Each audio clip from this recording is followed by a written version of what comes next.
Well, I was, gosh, months ago was maybe one of a few people who warned of uh, civil war if we continue down the path that we are on. And I think that what we are seeing now with this divisiveness that exists very much online, now being translated into action, further points in that direction, unless we as a country do something about it.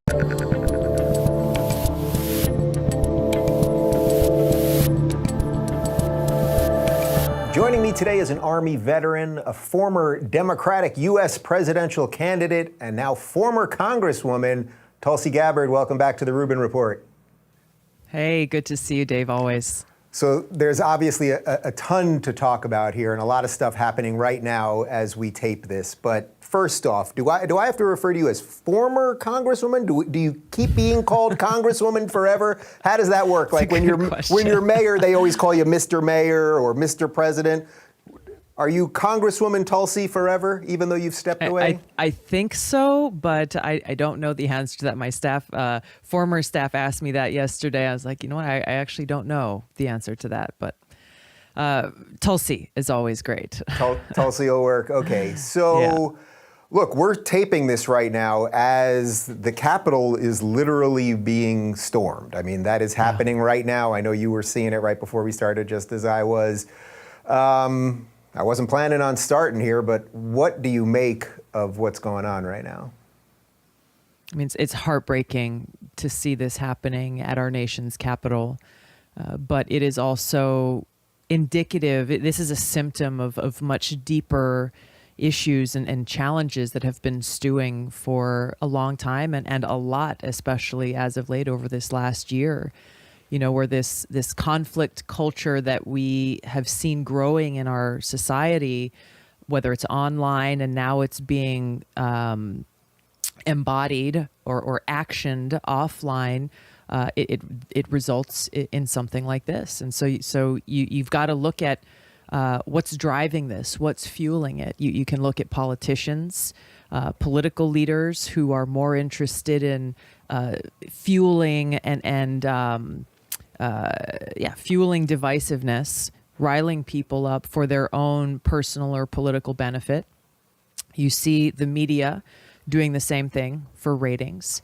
You see these big tech monopolies and Facebook using their algorithms and social media to continue to push and put fuel on the flames of this divisiveness.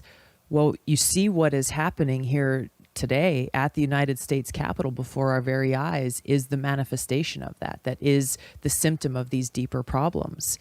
And from a leadership perspective, I think this is where you've got to look to the kind of leadership we need but don't have in this country right now, which is leadership that puts the well-being of the people and country before themselves, before political power, before their selfish ambition.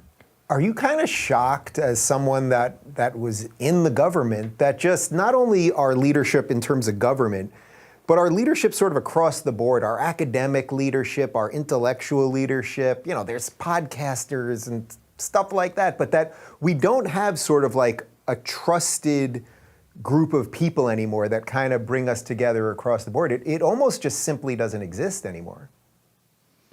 I think that's right. And I think that it's become such a segmented thing where you have, whether it's political leadership, those in the media or those in new media or whatever it is, you have these quote unquote influencers that are only speaking to their segment of people who agree with them or believe the same things that they believe. And there's no exposure, real civil discourse or dialogue to people who might have different views, different opinions, different beliefs, different political positions. And I think it's not only not a good thing for our country, but it I think also contributes, especially when you're using this divisive rhetoric and language that can help fuel those who then get riled up and say, oh, actually, you know what, I'm going to go take action on this because those people, they are my enemy.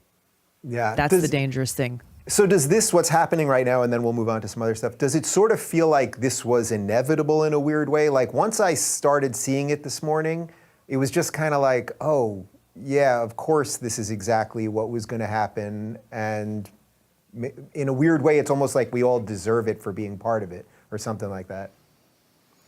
Well, I was, months ago was maybe one of a few people who warned of civil war if we continue down the path that we are on. And I think that what we are seeing now with this divisiveness that exists very much online, now being translated into action, further points in that direction, unless we as a country do something about it. We as the American people, as leaders in this country, unless we shift course and start leading for the interests of the public, the American people, servant leadership, leaders who are in positions of power, whether they're elected or not elected, saying, I am here to serve this country and the American people, not my party, not my political interest, not my political ambition or selfish money, whatever that selfish driver may be. We need servant leaders in place leading with what we in Hawaii call aloha. You and I have talked about this before. Aloha is saying, hey, I respect you. I open my heart and I love you as a fellow person, as a child of God, as a fellow American. And whether we agree or disagree on different issues, whether we come from different backgrounds or not, we've got to be able to come together on this shared common ground and work for the betterment and the well-being of the country. So, and I think what do you think? Go ahead.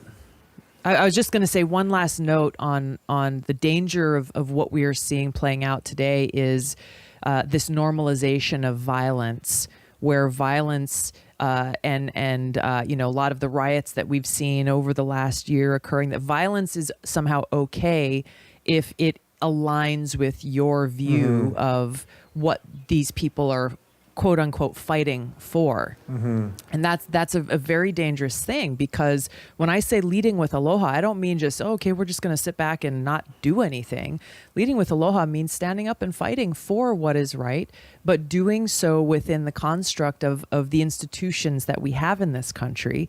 For example, if you are concerned about the legitimacy and the integrity of our elections, take action to do something. I introduced a bill called the Securing America's Election Act that, if our country's leaders had passed, would have prevented a lot of the angst that people are feeling and seeing right now with this election, saying that you have to have a paper trail. You have to have an auditable paper backup for any electronic system, so that there's no doubt or question in mind if there has been a hack attempt or some attempt to manipulate our votes as voters. If all of these people in Congress, Democrat and Republican, had taken that issue seriously and passed that legislation, those who are now saying, hey, we have to stand up for the integrity, why didn't you do something about it before? We do need to stand up and fight for the well-being of this country, stand up for our Constitution, uphold it, but we need to do it in a way that is constructive and within the institutions that have been set up in this society that is America. So I have no doubt that probably every single person watching this right now is agreeing with you and going, okay, that all makes sense. I'm on board. So Tulsi, why'd you get out? Like, you're exactly what we need, right? Like, I mean, I've tweeted it a million times. If Tulsi Gabbard was the future of the Democratic Party, I could honestly consider myself a Democrat. I can't do that anymore. I don't consider myself a Republican. But what you just said there, I think most people agree with. Yet at the same time, you are getting out. So tell me about that. I had to make a decision, Dave, and I had to make a decision. I made this decision last fall of 2019 as I was campaigning for president. It was, frankly, a practical decision where I could not both run for re-election to Congress and continue running for president at the same time. And I made the decision to run for president. It was a very serious decision that was well thought through, and I made the decision that to continue that campaign for the presidency because of the grave issues that I was raising in that campaign and the kind of change in leadership that I really believe our country needs. So I'm going to continue to fight. I may not be in Congress anymore as of a few days ago, but I'm going to continue to advocate for freedom. I'm going to continue to advocate for common sense solutions in our society and in our government, and to continue to bring the truth to the conversations that we as a country should be having. If you're looking for more honest and thoughtful conversations about politics instead of nonstop yelling, check out our politics playlist. And if you want to watch full interviews on a variety of topics, watch our full episode playlist, all right over here. And to get notified of all future videos, be sure to subscribe and click the notification bell.